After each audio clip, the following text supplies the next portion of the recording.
വിചിന്തനം 2. ആത്മാർത്ഥത ക്രിസ്തീയതയുടെ മുഖമുദ്ര. പ്രിയ സഹോദരങ്ങളെ, ഈയിടെ ഇന്റർനെറ്റിൽ വന്ന ഒരു നുറുങ്ങ് കഥ എന്റെ ശ്രദ്ധയിൽപ്പെട്ടത് ഞാൻ നിങ്ങളുമായി പങ്കുവെച്ചുകൊണ്ട് ഇന്നത്തെ സുവിശേഷത്തിലെ സന്ദേശത്തിലേക്ക് നമുക്ക് കടന്നു വരാമെന്ന് ഞാൻ പ്രതീക്ഷിക്കുന്നു. ജൂലി എന്നൊരു പെൺകുട്ടിക്ക് 2 കണ്ണുകളും അസുഖം മൂലം കാഴ്ചശക്തി നശിച്ച അവസ്ഥയിൽ ഈ സത്യം ഗ്രഹിക്കാൻ ഉൾക്കൊള്ളാൻ ആ പെൺകുട്ടിക്ക് ആയില്ല. തന്റെ 2 കണ്ണുകൾക്കും കാഴ്ചയില്ല എന്നുള്ള സത്യം ആ പെൺകുട്ടി സ്വീകരിക്കാൻ തയ്യാറില്ല.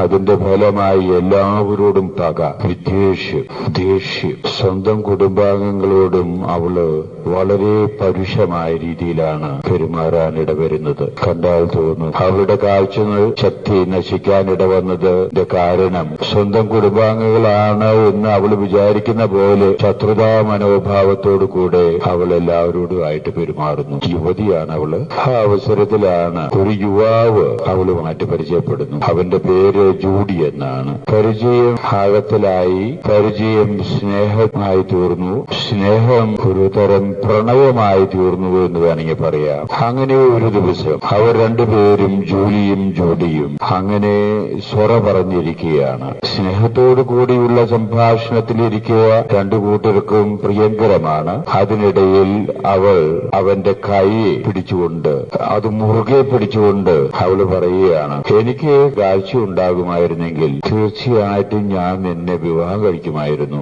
സ്നേഹത്തോടു കൂടിയുള്ള ആ സംഭാഷണത്തിലെ അവന്റെ കൈയെ കൂട്ടിപ്പിടിച്ചുകൊണ്ട് അവള് പറയുകയാണ്, എനിക്ക് കാഴ്ച ഉണ്ടായിരുന്നെങ്കിൽ തീർച്ചയായും ഞാൻ നിന്നെ വിവാഹം കഴിക്കുമായിരുന്നു. ഇത് കേട്ടപ്പോ ജൂഡി പറഞ്ഞു, ഞാൻ നിനക്ക് വേണ്ടി പ്രാർത്ഥിക്കുന്നുണ്ട് ജൂലി, ദൈവം നിന്നെ സഹായിക്കും, നിന്റെ സൂക്കേട് മാറും. അപ്പൊ അവൾ ഉത്തരമായിട്ട് പറഞ്ഞു, അങ്ങനെയാണെങ്കിൽ നമ്മുടെ ജീവിതം ഒന്നിച്ചായിരിക്കും, സന്തോഷകരമായിട്ടുള്ള ആ ജീവിതം നമുക്കുണ്ടാകുമോ? അവർ 2 പേരും കുറേം കൂടിയും സമയം സ്നേഹത്തിന്റെ ആ തീവ്രമായ ഊഷ്മാവിൽ ഇരുന്നു കൊണ്ട് അവര് അന്ന് സന്തോഷമായിട്ട് പിരിഞ്ഞു. ദിവസങ്ങൾ കഴിഞ്ഞു.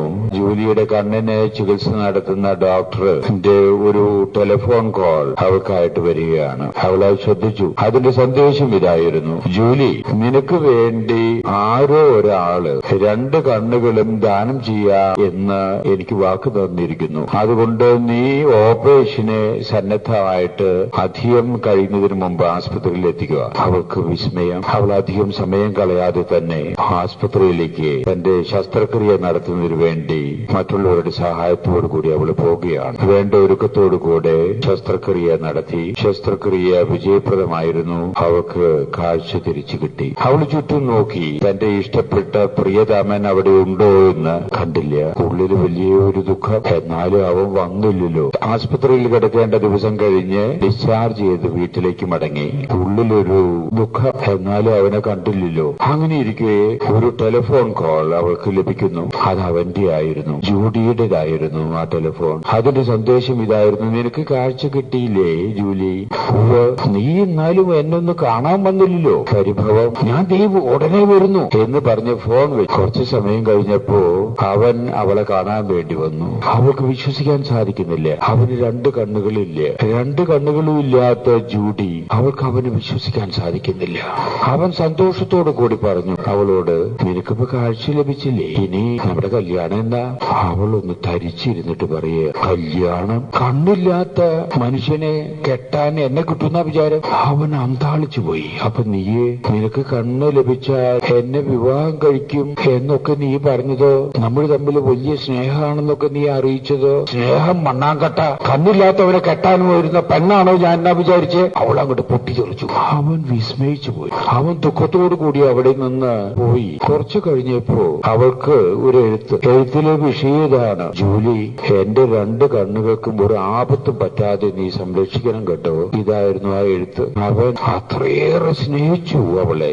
ആ സ്നേഹം യാഥാർത്ഥ്യീകരിക്കുക. ആ സ്നേഹത്തിന്റെ പ്രതിഫലനമായിട്ടാണ് അവന്റെ 2 കണ്ണുകളും കാഴ്ചയില്ലാത്ത തന്റെ സ്നേഹപാത്രത്തിനു വേണ്ടി അവൻ ദാനം ചെയ്തത്. അതുകൊണ്ടാണ് അവൻ എഴുതിയത്, എന്റെ 2 കണ്ണുകളും ഒരു ആപത്തും കൂടാതെ നീ സൂക്ഷിക്കണം കേട്ടോ. ഇത് കേട്ടപ്പോ ആത്മാവിൽ ആത്മാർത്ഥതയുള്ള എല്ലാവർക്കും അവള് ചെയ്ത് ശരിയായില്ലല്ലോ, ഒരു വല്ലാത്തൊരു വിഷമം ഇപ്പൊ നമുക്കും തോന്നുന്നുണ്ടാവും. സത്യത്തിൽ പറഞ്ഞാൽ എന്നാൽ ആത്മാർത്ഥതയുടെ ആഴങ്ങള് എന്താണെന്ന് നമ്മളെ മനസ്സിലാക്കി തരാൻ വേണ്ടി യേശു പറഞ്ഞൊരു കഥയാണ് മക്കളെ ഇന്നത്തെ സുവിശേഷം. ഞാൻ എന്റെ ആടുകൾക്ക് വേണ്ടി 2 കണ്ണുകളും ദാനം ചെയ്യാമെന്നല്ല യേശു പറഞ്ഞത്. എന്റെ ആടുകൾക്ക് വേണ്ടി, ആടുകൾക്ക് ജീവൻ ഉണ്ടാകാൻ വേണ്ടി എന്റെ ജീവൻ ഹോമിക്കാൻ തയ്യാറാണ്. ആ തയ്യാറായിട്ടുള്ള നല്ല ഇടയനാണ് ഞാൻ എന്ന് സ്വയമായിട്ട് അവകാശപ്പെട്ട് പ്രത്യക്ഷപ്പെടുന്ന ആ ആത്മാർത്ഥതയുടെ തികവുള്ളൊരു വ്യക്തി എന്ന രീതിയിലാണ് യേശു നമ്മുടെ മുമ്പിൽ പ്രത്യക്ഷപ്പെടുന്നത്. ഇത് വാചക കസർത്തല്ല യേശുവിൻ്റേത്. അക്ഷരശ നിറവേറ്റിയവനാണ് യേശു. കണ്ണുദാനം ചെയ്തവനല്ല യേശു.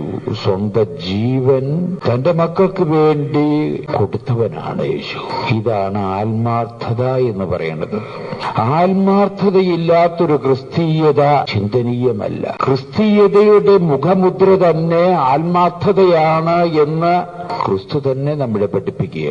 ഇത് എങ്ങനെയാണ് താൻ നിറവേറ്റിയത്, അതിന്റെ വിശദാംശങ്ങൾ നമ്മുടെ മനസ്സിലേക്ക് കൊണ്ടുവരാൻ വേണ്ടിയാണ് അടുത്ത ആഴ്ച മുതലുള്ള നമ്മുടെ ചിന്തകൾ മുഴുവൻ. വലിയ ആഴ്ചകൾ സ്വന്തം ജീവൻ തന്റെ മക്കൾക്ക് വേണ്ടി പകർന്നു കൊടുക്കുന്ന അതിന്റെ വിശദാംശങ്ങളാണ് നാം ചിന്തിക്കാൻ പോകുന്നത്. വസ്തുനിഷ്ഠമായ രീതിയിൽ ജീവിതത്തിൽ ആത്മാർത്ഥതയുടെ അർത്ഥം എന്താണെന്നും ആത്മാർത്ഥത ശോഷിച്ചാൽ അതില് ക്രിസ്തീയത അശേഷമുണ്ടാകില്ല എന്നും നമ്മളെ വസ്തുനിഷ്ഠമായ രീതിയിൽ പഠിപ്പിക്കുന്നു യേശു. യേശുവിന്റെ പഠനം ജീവിതത്തിൽ ഏറ്റുവാങ്ങിയത്, ആ ജീവിതത്തിലൂടെ കാണിക്കാനിട വന്ന യേശുവിനെയാണ് ഇന്ന് സുവിശേഷം നമ്മുടെ മുമ്പിൽ അവതരിപ്പിക്കുന്നതെന്ന് മനസ്സിലാക്കിക്കൊണ്ട് അതിലേക്ക് നമുക്ക് കടന്നു വരാൻ വേണ്ടി ശ്രമിക്കാം. ആ ആത്മാർത്ഥതയുടെ വിശദാംശങ്ങളിലേക്ക് നമുക്ക് കടന്നു വന്ന് നമ്മുടെ ജീവിതത്തിൽ എന്തു തന്നെ ചെയ്താലും, എന്തു തന്നെ പറഞ്ഞാലും, എന്തു തന്നെ നിർവഹിച്ചാലും ആത്മാർത്ഥതയുടെ അഭാവത്തിൽ അതിന് ക്രിസ്തീയമായിട്ട് യാതൊരു പങ്കുമില്ല എന്ന് മനസ്സിലാക്കാൻ നമുക്ക് ഇടവന്നാൽ ഇന്നത്തെ സുവിശേഷം ധന്യമായി ജീവിതത്തിൽ നമുക്ക് അതിന്റെ ചലനങ്ങൾ ഏറ്റെടുത്തു എന്ന് നമുക്ക് ആശ്വസിക്കാം. നമുക്ക് പ്രാർത്ഥിക്കാം.